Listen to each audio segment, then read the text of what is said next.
Hello students, today's class for class 9 chapter 10 कर रहे हैं हम वृत्त। और वृत्त चैप्टर में भी एक्सरसाइज 10.5। इससे प्रीवियस लेक्चर में मैं आपको 10.5 की थ्योरम करवा चुकी हूँ जो कि बहुत इंपॉर्टेंट थी, और उससे रिलेटेड फिर 3 थ्योरम करवाई। पहली थ्योरम मेरे को आपको रिकॉल करवा दूं बिकॉज जो हमारे क्वेश्चंस हैं जो आज हम करेंगे एक्सरसाइज 10.5 के क्वेश्चंस, वो क्वेश्चंस हमारे इन्हीं थ्योरम्स पे बेस्ड है, इनके रिजल्ट्स पे बेस्ड है। ठीक है, तो लेट्स स्टार्ट। क्या थ्योरम थी कि किसी भी एक वृत्त की जो कोई चाप है वो उस वृत्त के केंद्र पर बाकी भाग शेष वृत्त के शेष भाग पर कहीं भी, देखो यहाँ पे कहीं भी बिंदु हो, हमेशा जो भी ये कोण केंद्र पर बनाएगी उसका आधा बनाएगी। यानी अगर ये 2 थीटा है तो ये एंगल थीटा, ये थीटा। और इससे ये भी रिजल्ट बना था कि एक ही वृत्त खंड में बने हुए कोण बराबर होते हैं। ठीक है जी। दूसरा हमारा जो रिजल्ट तीसरा था इसी से ही रिलेटेड था कि अगर चाप आपकी अर्धवृत्त बन गई, यानी कि ये ए बी चाप अर्धवृत्त के बराबर है, तो अर्धवृत्त में बना कोण समकोण होता है। रीजन वही है कि केंद्र पे ये 180 डिग्री कोण बनाएगा, तो ऑब्वियस बाकी सर्कल पे चाहे इधर हो चाहे इधर हो, कहीं भी हो, देखो ए बी इसको भी मान सकते हो, इसको भी मान सकते हो आप, तो वो 90 का ही कोण बनाएगा। ये मैंने सिंपल आपको रिकॉल करवाने के लिए कराया क्योंकि इससे ही रिलेटेड हमारे क्वेश्चन आएंगे। अब देखो ज्योमेट्री का क्वेश्चन जो होते हैं ना वो 3 लेवल पे आ जाते हैं। एक ही क्वेश्चन को हम 3 तरीके से पुटअप करते हैं और उसका लेवल को बढ़ा देते हैं, टफनेस लेवल को। ठीक है, किस तरीके से? सपोज मैंने आपको फिगर दे दी और कहा जी निकालो एंगल AOB, आपको नाम दे दिया, आपको कुछ सोचने की बहुत ज्यादा जरूरत नहीं है। दूसरा मैंने आपको ऐसे बोल दिया AB एक चाप है और उस वो केंद्र पे 60 डिग्री का कोण बना रही है, और ACB बताओ, C ऊपर एक बिंदु है, तो हमने वो भी आपको पिक्चर ऑलमोस्ट क्लियर कर दी।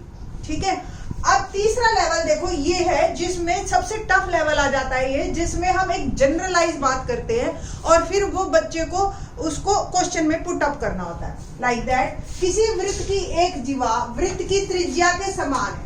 अब देखो आप यहाँ पे हमने एक तो ये भी क्वेश्चन पूछ लिया कि अगर एक जीवा वृत्त की त्रिज्या के समान हो, सपोज इसकी त्रिज्या R है, ये भी R, तो ये किस तरह की त्रिभुज बन गई? त्रिभुज बन गई ना, ये एक समबाहु त्रिभुज, तीनों भुजाएं जिसकी बराबर, और समबाहु त्रिभुज के सारे कोण कितने के होते हैं? 60 डिग्री के। तो इस एक लाइन से ही हमने आपसे सारी बातें पूछ ली।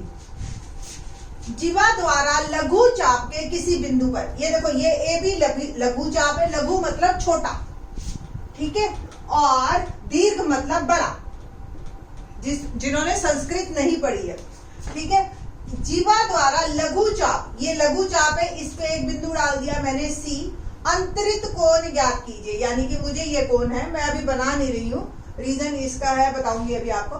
ठीक है, तथा दीर्घ चाप के किसी एक बिंदु पर, ये दीर्घ चाप हो गया, तो ये एक बिंदु है, इसको मैं पहले बना रही हूँ, इसको निकाल के फिर उसको निकालें। किसी बिंदु पर अंतरित कोण ज्ञात कीजिए, यानी कि मुझे ये कोण निकालना है, और चलिए मैं ड्रॉ कर ही देती हूँ, और एक ये कोण निकालना है, ACB और ADB।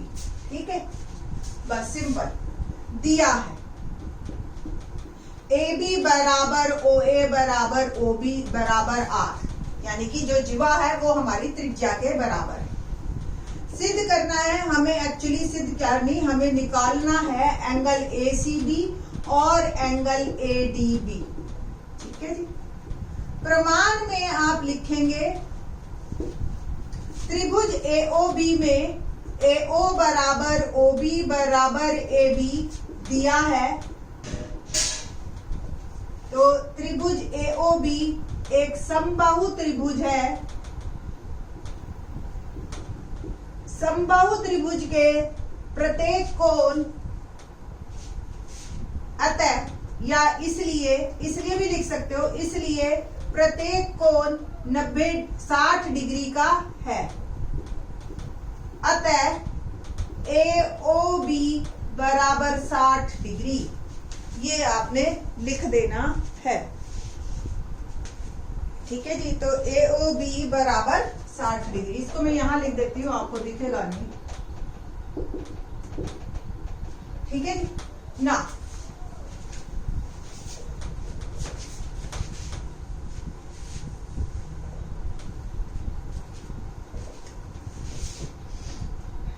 एंगल ADB या AOB बराबर है दुगना कोण ADB। बस ये आपने एक बार थ्योरम लिखनी है। वृत्त की चाप केंद्र पर दुगना कोण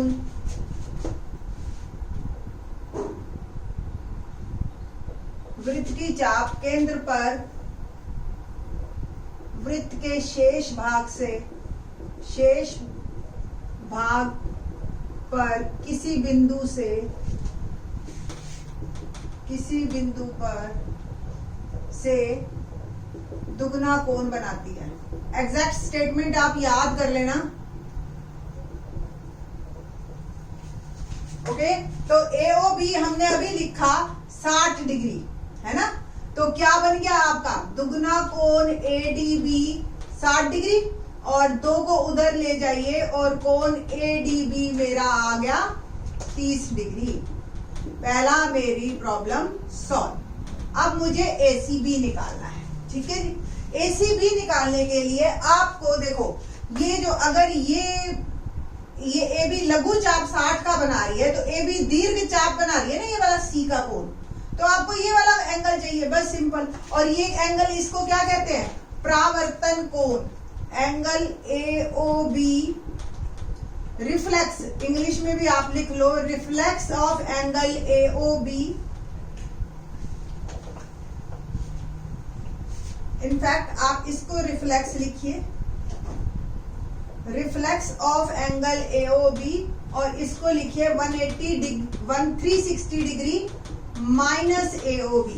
हिंदी में हम बोलते हैं परावर्तन कोण AOB, और ये हमेशा 360 से घटता है। आपको बता दें, रिफ्लेक्स एंगल हमेशा 180 से बड़ा होता है और 270 से छोटा होता है। ये हमने आपको 6th चैप्टर में सारी डेफिनेशंस दी थी, ठीक है। तो परावर्तन कोण AOB 360 डिग्री माइनस AOB, तो 360 डिग्री, AOB कितने का है, 60 का, तो 360 माइनस 60 300 डिग्री।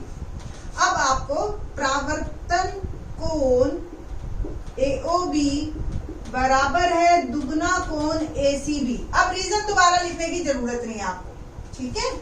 और ये आ गया 300 डिग्री दुगना कोण ACB, और कोण ACB मेरा आ गया 300 डिग्री बाय 2, और कोण ACB बन गया मेरा 150 डिग्री।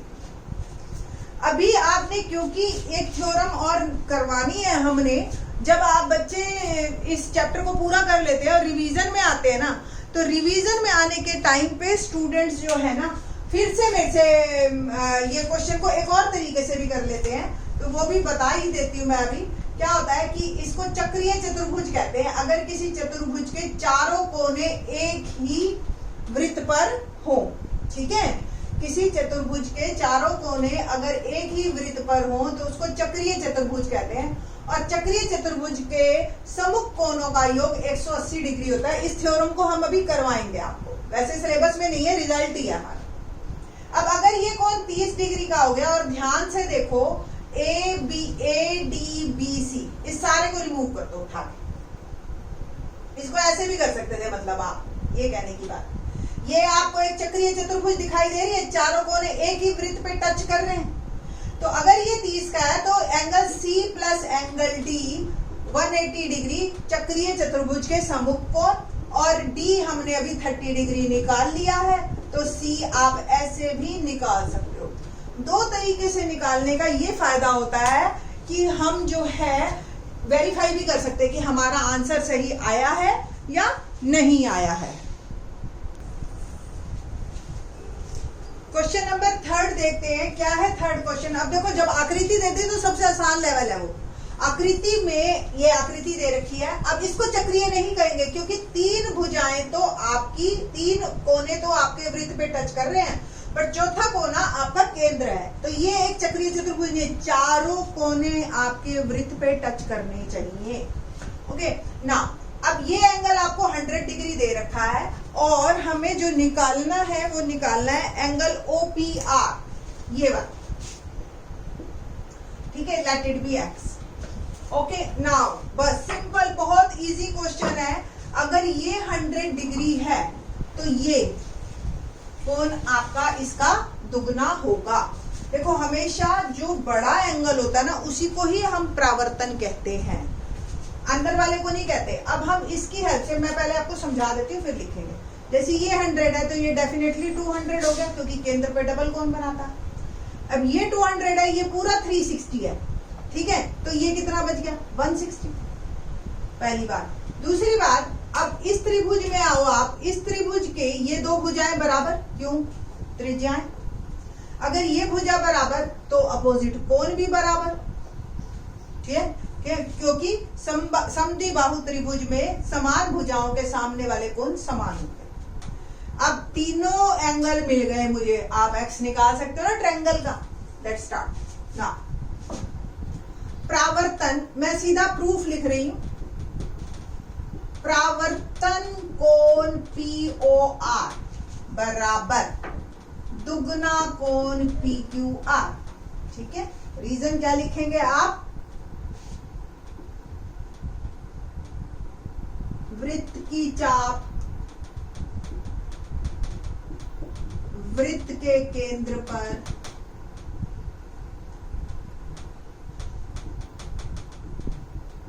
शेष भाग से दुगना कोण बना, शेष भाग पे बने कोण से दुगना कोण, दो गुना एक्चुअली वर्ड होता है, दो गुना कोण बनाती, ठीक है। तो ये परावर्तन कोण हम निकाल लेंगे, दुगना PQR हमें 100 दे रखा है, it will become 200 degree. Now कोण POR 360 माइनस परावर्तन कोण POR, तो 360 degree minus 200 degree 160 degree angle POR आ गया। अब त्रिभुज POR में PO बराबर OR त्रिज्याएं, एंगल OPR बराबर एंगल ORP बराबर X। रीजन आप क्या लिखोगे, समान किसी त्रिभुज में समान भुजाओं के समुख कोण समान होते हैं। और हमने x इसलिए लिख दिया ताकि हमारा आगे का काम आसान हो जाए, ठीक है जी। ना त्रिभुज POR में angle P plus O plus R 180 degree, त्रिभुज के तीनों कोणों का योग। अब आप ये मत सोचना कि ये भी लिखना पड़ेगा, आपको हर लाइन लिखनी है। त्रिभुज के तीनों कोणों का योग 180 डिग्री होता है, ओके। तो PXO 160 degree, RX 180 degree, 2x बराबर 180 डिग्री घटा 160 डिग्री, तो 2x बराबर 20 डिग्री, x आ गया 10 degree.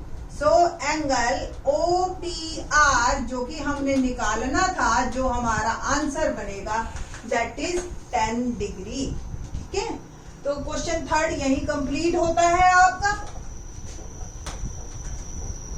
Question number 4, 5th onwards हम नेक्स्ट लेक्चर में करेंगे।